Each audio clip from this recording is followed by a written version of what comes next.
මං හිතුවට වැඩිය පරක් වුණා. කොළඹ ඉඳන් ගාල්ලට යන්න එදා ගොඩක් වෙලා ගියා. ඔය කියන දවස්වල හයිවේ එක දාලා තිබ්බේ නෑ. නෝබල් බස් එකේ ගිහිල්ලා ටවුන් එකෙන් බහිනකොට 10:00යි. අපේ ගම් පළාතට යන්න තියෙන බස් ඔක්කොම ගිහිල්ලා. කිලෝමීටර් 6ක් විතර පයින් යනවා කියන එක කරන්න පුළුවන් තත්වයක නෙවෙයි මං හිටියේ. මං හොඳටම මහන්සි වෙලා හිටියේ. දවස පුරාම කොළඹ පුරා ඇවිදලා. ඒ වගේමයි වැස්ස. යන්තමට වැටිච්ච වැස්ස ඒ වෙනකොට සාමාන්‍ය වැස්සක් බවට පත් වෙලා. ඒ වැස්සේ කිලෝමීටර් 5ක් පයින් යනවා කියන්නේ එසේ මෙසේ කාර්යයක් නෙවෙයි. බෑග් එකෙත් හුඟක් බඩු තියෙනවා. ඒකත් කිලෝ 20ක් 25ක් බරයි. මං ස්ටේෂන් එක පැත්තෙත් බැලුවේ බැරි වෙලාවත් අපේ ගමට යන ලොරියක්වත් තියෙයිද කියලා. ඒ මොකවත් නැහැ. අන්තිමට මං තීරණය කරා පයින් යන්න. එතකොට වැස්ස පටන් අරන් සෑහෙන වෙලාවක්. අර මුලදී තිබ්බ වැස්ස ලොකු වැස්සක් බවට පත් වෙලා. යනවා කියලා ගියාට මොකද කිලෝමීටර් භාගයක් විතර යද්දී මට හොඳටම හති. මට හිතුනේ බස් ස්ටෑන්ඩ් එකේ බුදියාගෙන ඉඳලා පහුදා පාන්දර බස් එකේ ආවනම් ඊට වඩා හොඳයි කියලා. ඒ මහන්සිය හන්දා. ඒත් ඉතින් තව ටික දුරනේ. හිතට ධෛර්යය පුදවාගෙන මම පාර දිගේ ආයෙත් මගේ ගමන පටන් ගත්තා. කම්මැලිකමට ෆෝන් එකේ සින්දුවක් දාගත්තා. ඒ හරිය සිග්නල් හරියට නැති හින්දා ඒකත් හරියට ඇහුන්නේ නැහැ. කැඩි කැඩි ඇහුනේ. ඒක හින්දා වෙන්න ඇති. ඈතින් ආපු වෑන් එකේ සද්දේ මට ඇහුන්නේ නැත්තේ. පිටිපස්සෙන් මොකද්ද සද්දයක් ඇහිච්චාන්ද මං ආපහු හැරුණා. වෑන් එකේ ලයිට් දෙකට මම ගිනි කන වැටුණා. මට ලොකු සන්තෝෂයක් ඇති වුණා. ඒ වෙලාවේ හැටියට දෙවියෝ ගෙනාවු වගේ. වෑන් එක තිබුණේ මං හිටපු තැනට අඩි 25ක් ඈත. මම පාර මැදට පැනලා අත් දෙකම දැම්මා. යට කරගෙන ගියත් කමන්නේ කියලා මම හිටියේ. නවත්තන්න මං කෑ ගැහුවා. වෑන් එක මං පව කරගෙන ගියා. මට දැන් ලොකු කනගාටුවක්. අඩි 10ක් 15ක් ගිහිල්ලා වේගය අඩු වුණා. මං දුවගෙන ගියා. ඒකේ සලයිඩ් වෙන දොර හිමින් සිරේ වැරුණා. බොහොම ස්තුතියි මේ වෙලාවේ උදව් කරාට. මං එහෙම කියන ගමන්ම වෑන් එක ඇතුළට පැන්නා. එළිය වැස්ස හන්දා. කුඩෙත් හරියට බාගන්න බැරි වුණා.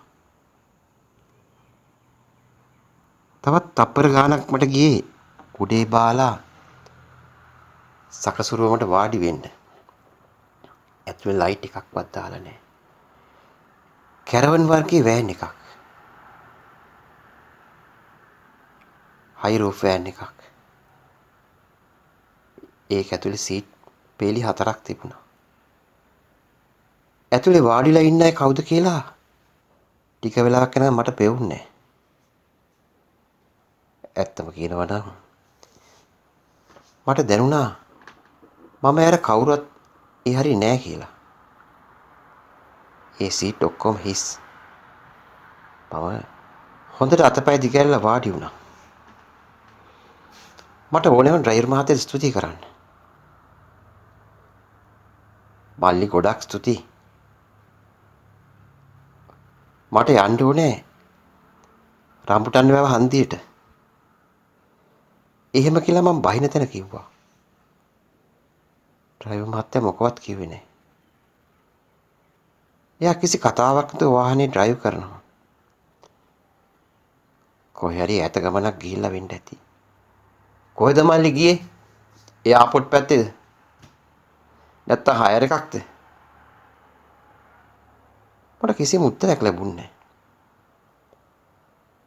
මාත් ඉන්නේ එහාට මුකුත් කතා කරන්න ගියේ නැහැ. මම හොඳට ආයෙත් හරි පරි ගහලා වාඩි වුණා. ටික දුරක් යද්දී මට හරි අවුලක් දැනුණා. වෑන් එක ඇතුලේ පට්ට සීතල. AC එක හොඳටම වැඩි. ගල් වෙන ගානට. AC එක අඩු කරන්න කියලා කියන්න හිතුණත් මං ඒ අදහස වෙනස් කරගත්තා. මට මේ ලිෆ්ට් එකකුත් දීලා අහවල් දෙයට මං ඒ වගේ දෙයක් කියන්නේ නැහැ. තව සෝලියක්. එහෙම හිතුව මම අත් දෙක බැඳගත්තා සීතල අඩු වෙන්න. මම වටේට අත ගාලා බැලුවේ AC එන සිදුරු. ඒවා වහලා දාන්න. වැඩි තියෙන ඒව එකක්වත් වහන්න උවමනාවක් තිබෙන්නේ නැහැ. ඒවෙන් AC එන්නේ නැහැ. ඒ වෙනකොට වැස්ස පායලා වෑන් එක යනවා. හරියට පාවෙනවා වගේ. අලුත්ම වෑන් එකක්. ඩ්‍රයිවරුත් වැඩකාරයෙක්. කොල්ලෙක් වෙන්න ඇති. මට එහෙම හිතුනේ අපිට හම්බෙන පොඩි පොඩි වංගු එයා ලස්සනට වාහනේ හරවලා ගත්ත විදිය. දැනෙන්නවත් ඇති විදියට.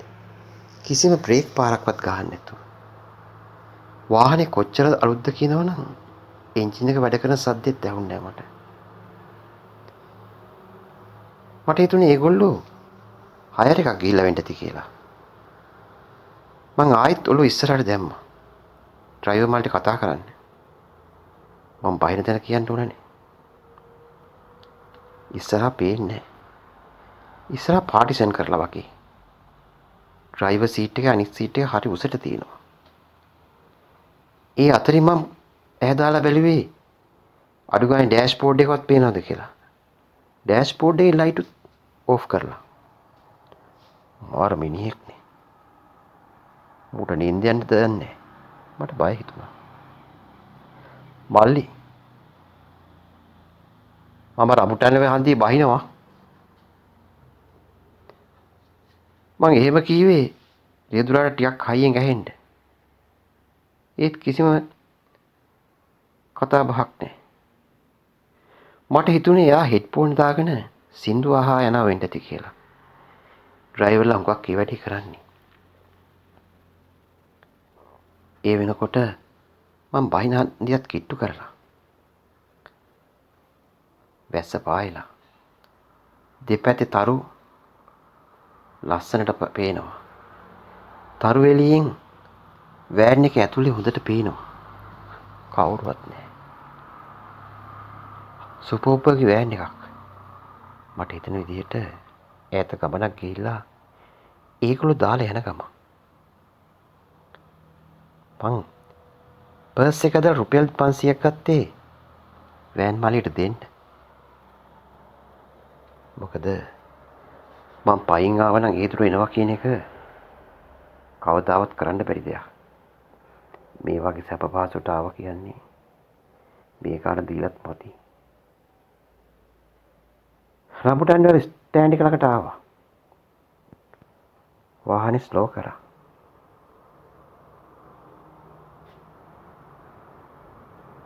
හරියටම ස්ටෑන්ඩ් එක ළඟම වාහනේ නැවතුණා.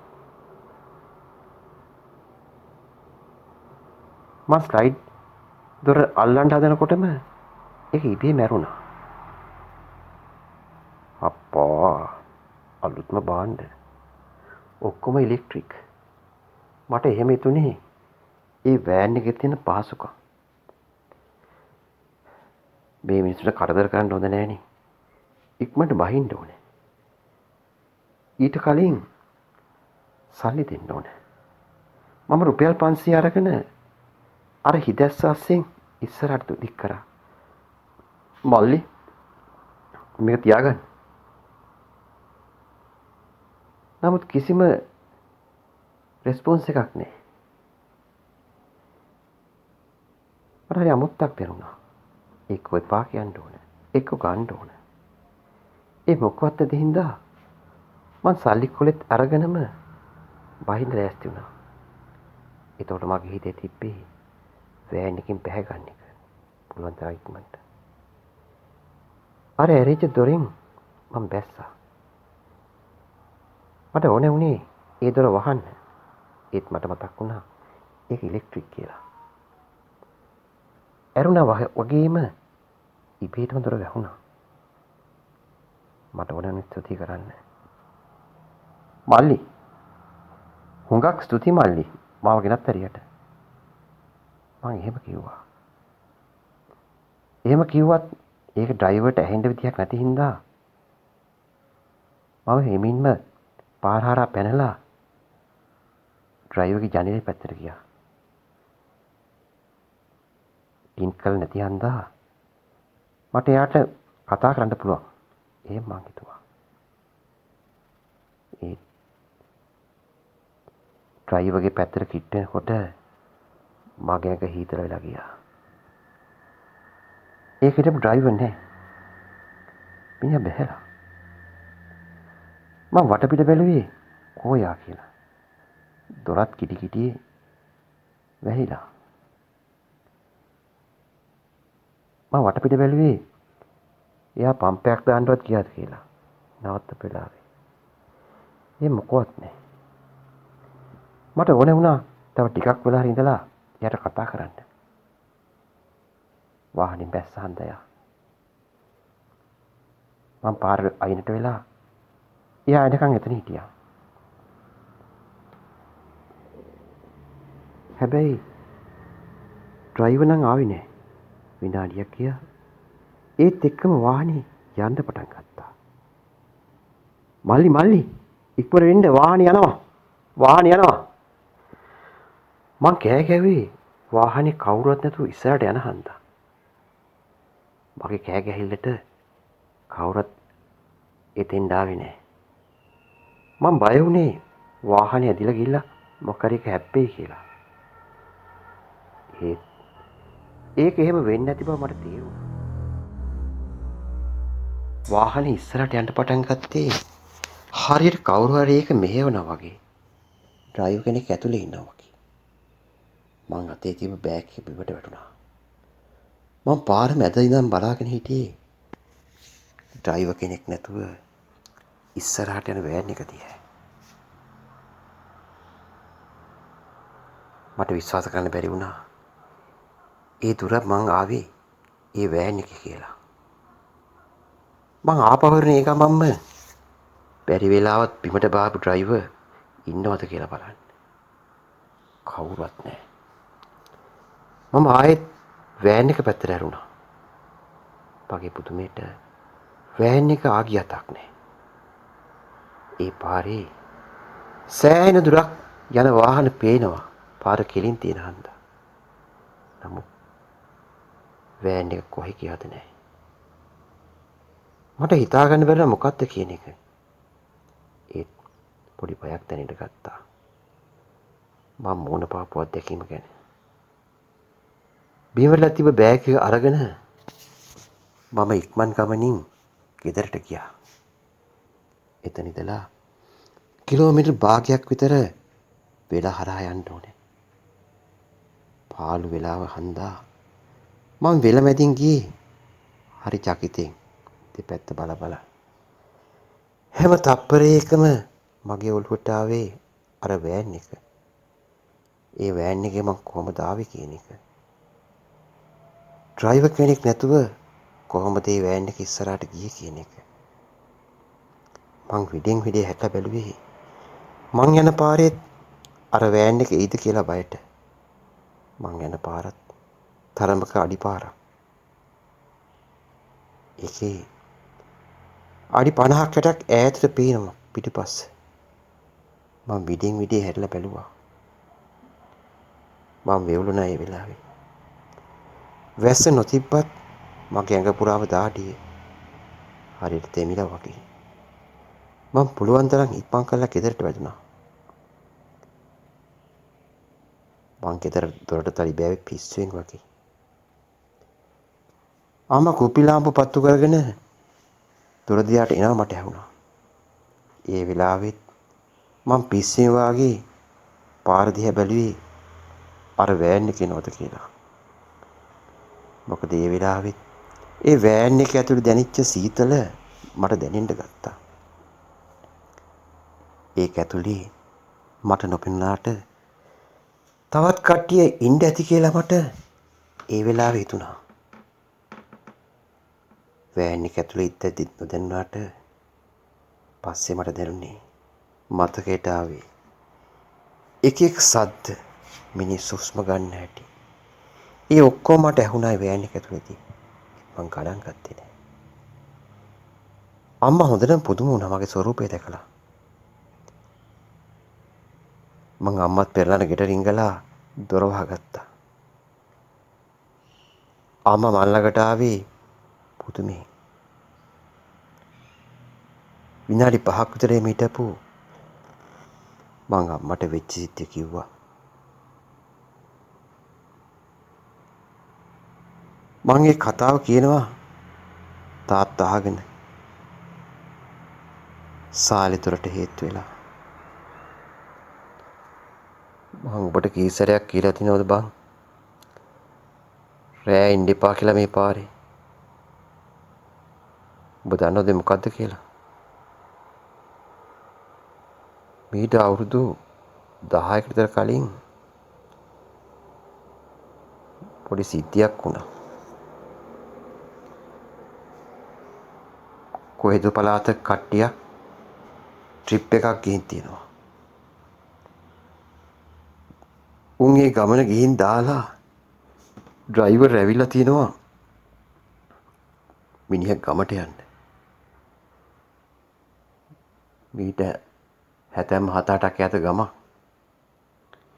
ඩ්‍රයිවර් කොල්ලෙක්ලු. හරි කරුණාවන්ත හාදෙක්ලු මිනිහා. පහෝදා උදේ වෑන් එක හම්බෙලා තිනවා. පොල් ගහකට හේතු වෙලා. ඩ්‍රයිවර් මැරිලා. කවුරුත් හිතලා තියෙන්නේ මිනිහට හානියක් කරලා වෙන්න ඇති කියලා. අතේ තිබ්බ සල්ලි භාගෙ ගන්න. ඒත් එහෙම දෙයක් නෙවෙයි. මිනිහට heart attack එකක් ඇදිලා තිනවා. වාහනේ ඩ්‍රයිව් කරද්දී.